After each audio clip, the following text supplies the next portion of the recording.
am a pediatric emergency medicine physician by training. I'm currently the Chief Population Health Officer at Rady Children's, and have been very honored and impressed by the work that has been done in the district to come up with a very safe reopening plan.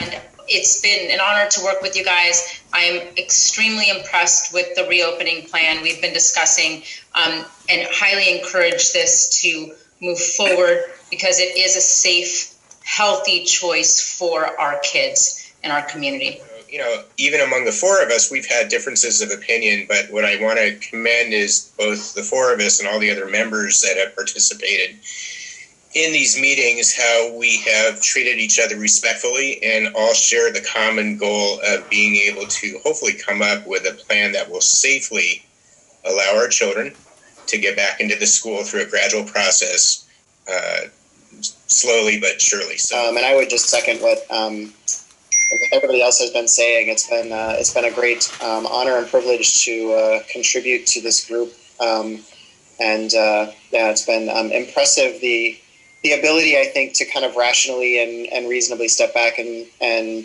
discuss, some of our plans and goals and different strategies and come up with, hopefully, as Paul mentioned, right, a safe plan, a plan that everybody agrees is safe for students, for teachers, for staff, for everybody involved.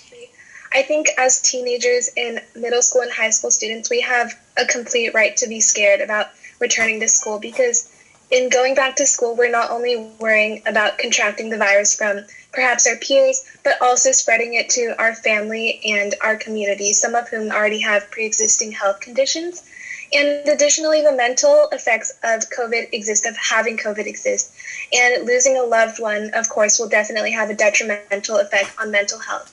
I think as a district right now, with the spike in cases, we should be working to provide more outlets for mental health and wellness for our students by allowing clubs to meet on campus instead of bringing all teachers back on campus and a portion of our student body. And I can speak on behalf of a significant population of students, parents, and teachers that we don't feel comfortable returning back to school under the current reopening guidelines presented. The beauty of the plan is that they've been given a choice. I think there's also a significant increase due to isolation and being stuck at home for many of these kids. I can tell you at our own hospital, we have had a profound increase in suicide attempts, suicidality, depression, and completed suicides. Some of those kids are in our own district. So I think that there is both sides to that mental health argument, and it's complex, but isolating children doesn't help either. So I'll second that because the other thing is like Dr. Carstairs just mentioned a little bit ago, is that this is not going away. So January, February, so it's, you pick a date, because you can say, okay, there's 2 weeks of the holidays, 1 week of the holidays, a second week, now you bring in another 3 weeks, and how many more extracurricular outside activities are happening, how many more sleepovers, how many more, so it's just a matter of really keeping safe in the school and outside of school. Okay, then forget the formality. Let's make it a discussion. Can we all agree that all other things equal, in-person learning exceeds distance learning? The reason I ask that is that I've heard a lot that says our kids are doing great and we're really doing Is it the case? Do we all believe that if it weren't for this virus, we'd have an academically superior model if the kids were in school? I think for me, it's a hard one to answer, because the obvious answer, all things equal, is that like everyone agrees that in person is better, but things aren't equal right now, and we can't separate the fact that we live in an imperfect world right now, and so we can't just boil it down to a simple fact. I think we would be irresponsible if we just give blanket statements like that.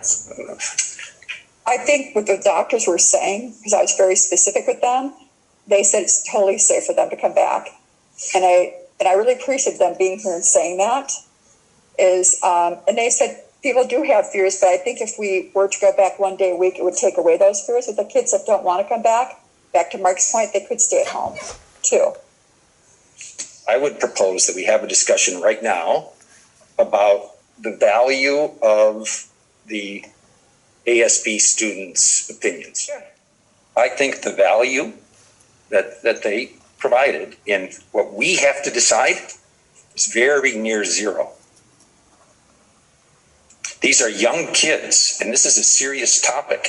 And the fact that we would let a couple of the ASBs, and I respect them, and I've been a student government person and supporter all my life, but to think that this board should place very much weight at all on what an individual or a couple of individual high schoolers think is will you vote, please? It's exactly what we said. I accepted your changes. Fair to Rusher, I don't think she should have deliberation. What I see here is we're opening the campuses. That's all I see. I don't see any details, and I see it as a date to open campuses, and it's up to our experts to figure out how. But our experts that language that you just said is problematic, and I keep trying to give you my best legal. Campuses are already open to include. I'm so sorry, and I should have clarified. To make our campuses open to all students. That is what we voted on in July, and it's the same exact thing. Yeah, exactly. I don't see it as school back to normal at all. I don't see it as overloaded classrooms for teachers at all. I'm trusting you guys to help us figure this out.